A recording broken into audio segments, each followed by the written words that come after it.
Hello बंधु बान्धवসকল मोर YouTube channel अन्नता video आपलोक स्वागतम। आपलोके इतिमध्ये गमे पाई निर्वाचनी प्रचार तुंगत उठिसे लोकसभा 2024 और गुवाहाटी लोकसभा समष्टिर प्रार्थी मीरा बरठाकुৰৰ হৈ प्रचार अभियान चलाइছে मुख्यमंत्री गृह समष्टित भविष्यतर गौरव अहोমৰ गौरव गगৈ और गौरव गगৈ की विस्फोरण घटाले मा आमार सकलोरे परिचित हिमु मामार समष्टिर পৰা माने गुवाहाटी समष्टिर পৰা हेतु आपलोक पने पने आगुआ निसो आपलोक नकलेও जाने जे 2026 सनत হয়তো আমাৰ এই गौरव गगৈ অসমৰ गौरवान्वित হব मुख्यमंत्रीर आसনত। तेन्ते आहक देरी नकरि তেখেতৰ এই ভাষণটো শুনো।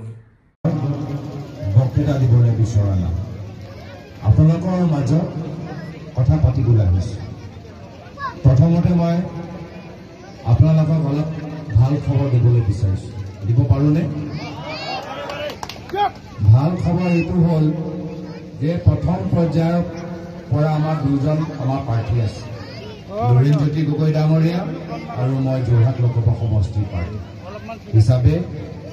আপুনি নিশ্চিন্ত হৈ থাকক, আমি দুয়োজনে আমি জিকি আহি আছোঁ।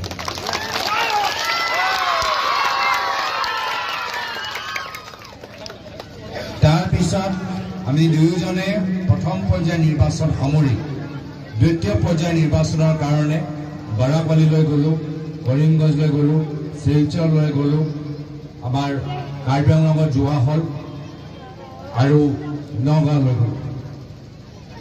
যিমান মই খবৰ পাই আছোঁ, নগাঁও আৰু কৰিমগঞ্জৰ পৰাও আপোনালোকে এটা ভাল খবৰ পাবলৈ গৈ আছে। নগাঁৱত আমাৰ প্ৰাৰ্থী হ'ল প্ৰদ্যুৎ বৰদলৈ আৰু কৰিমগঞ্জৰ আমাৰ প্ৰাৰ্থী হ'ল ডক্টৰ হাফিজ আব্দুল নাছিৰ চৌধুৰী ডাঙৰীয়া।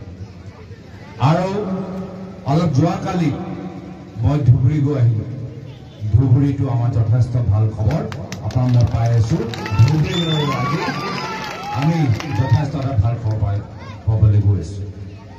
এতিয়া কথা হ'ল, য'ত আমাৰ যোৰহাট ভাল, ডিব্ৰুগড় ভাল, নগাঁও ভাল, কৰিমগঞ্জ ভাল, ধুবুৰী ভাল, এতিয়া আমাৰ গোটেই চকুটো পৰিছে গুৱাহাটী লোকসভা সমষ্টিৰ পৰা। আৰু গুৱাহাটী আমাৰ অসমৰ প্ৰাণকেন্দ্ৰ। গুৱাহাটীত যি ৰাজনৈতিক সিদ্ধান্ত লোৱা যায়, সেই সিদ্ধান্ত সমগ্ৰ অসমত তাৰ প্ৰভাৱ পেলায়। আৰু মই আপোনালোকক কথা দিছোঁ যে আজিৰ পৰা 2 বছৰ পিছত আমাৰ বিধানসভা নিৰ্বাচন হ'বলৈ গৈছে। যদি আজিৰ তাৰিখত আমি গুৱাহাটীত বিজেপি দলটোক ধাক্কা দিব পাৰোঁ, মীৰা বৰঠাকুৰ ডাঙৰীয়ানীক আমি জিকাব পাৰোঁ, 2 বছৰ পিছত আমাৰ চৰকাৰ হ'ব, বিৰোধী অসমন্ত্ৰৰ নেতৃত্বৰ চৰকাৰ হ'ব। এতিয়া কথাটো হ'ল, ইয়াত আপোনালোকৰ দায়িত্ব। সদ্য ৰাইজ মই নিজে যোৰহাটত দেখি আহিছোঁ, লুৰিণজ্যোতি গগৈ ডাঙৰীয়াও ডিব্ৰুগড়ত দেখি আহিছে। সেই কথা যি কথা ডক্টৰ নবীন বৰুৱা ডাঙৰীয়া নিজৰ বক্তৃতাত প্ৰমাণ দিছে যে এইবাৰ কোনো বিশেষ ব্যক্তি নিৰ্বাচন নহয়, এইবাৰ কোনো বিশেষ দলৰ নিৰ্বাচন নহয়, এইবাৰ স্বয়ং ৰাইজে নিৰ্বাচনী প্ৰচাৰত নামিছে। এইবাৰ ৰাইজে এই নিৰ্বাচনত বিজেপিৰ লগত যুঁজিবলৈ আগবাঢ়ি গৈছে। যোৰহাটৰ ৰাইজ আগবাঢ়ি গ'ল, ডিব্ৰুগড়ৰ ৰাইজ আগবাঢ়ি গ'ল, নগাঁও আৰু কৰিমগঞ্জ ৰাইজে নেতৃত্ব লৈছে। আৰু সেইকাৰণে আজি এইখন সভাৰ পৰা আপোনালোকক বিনম্ৰভাৱে অনুৰোধ কৰিছোঁ যে যদি গুৱাহাটী লোকসভা সমষ্টিত আমি নিজৰ মীৰা বৰঠাকুৰ ডাঙৰীয়ানীক জিকাবলৈ বিচাৰোঁ, তেতিয়া ৰাইজক নেতৃত্ব ল'ব লাগিব, ৰাইজে নিজে প্ৰচাৰত নামিব লাগিব। আৰু যদি ৰাইজে নিজে প্ৰচাৰত নামে, তেতিয়া ৰাইজে চুকে কোণে মানুহক বুজায়, তেতিয়া বিজেপি যিমান বাৰ হেলিকপ্টাৰ ইয়াত পেলাও বা নেপেলাও, আমাৰ জয়টো নিশ্চিত, আমাৰ জয়টো নিশ্চিত। আৰু এই ক্ষেত্ৰত আমাৰ মহিলাসকলক মই বিশেষভাৱে অনুৰোধ জনাইছোঁ। আমাৰ অসমৰ মহিলাৰ ওপৰত যথেষ্ট গধুৰ দায়িত্ব। ল'ৰা ছোৱালী চাবলগীয়া আছে, ডাঙৰ ল'ৰা চাবলগীয়া আছে, ঘৰখন চম্ভালিবলৈ আছে, পত্নী হিচাপে দায়িত্ব পালন কৰিবলৈ আছে, বোৱাৰী হিচাপে দায়িত্ব পালন কৰিবলৈ আছে। এতিয়া এই মঞ্চৰ পৰা মই অসমৰ মহিলাসকলক বিনম্ৰভাৱে আত্মবিশ্লেষণ কৰিবলৈ অনুৰোধ জনাইছো যে এইখন বিজেপি চৰকাৰে আপোনালোকৰ ঘৰৰ কাৰণে কি কৰিলে, আপোনালোকৰ পৰিয়ালৰ প্ৰত্যেক সদস্যৰ বাবে কি কৰিলে। আহক আমি অলপ মিলি জুলি আমি হিচাপটো নিকালোঁ, অলপ হিচাপ কৰোঁ আমি। তো আপোনালোকৰ প্ৰথম চিন্তাটো হয় নিজৰ সৰু ল'ৰা ছোৱালীবোৰ ভালকৈ আমি পঢ়াব লাগে, হয় নে নহয়? আমাৰ প্ৰথম কৰ্তব্য যে নিজৰ ল'ৰা ছোৱালীবোৰ আমি ভালকৈ পঢ়াব লাগিব। কিন্তু আজিৰ তাৰিখত কি দেখা পাইছো? আজিৰ তাৰিখত আমি দেখা পাইছো যে এইখন চৰকাৰ এটাৰ পিছত এটা চৰকাৰী স্কুল বন্ধ কৰি দিছে, চৰকাৰী স্কুল এমেলমেণ্ট কৰি দিছে। এতিয়া ল'ৰা ছোৱালীবোৰ এতিয়া চৰকাৰী স্কুলত পঢ়িবলৈ সুবিধা পোৱা নাই, প্ৰাইভেট স্কুল যাবলৈ বাধ্য হৈছে।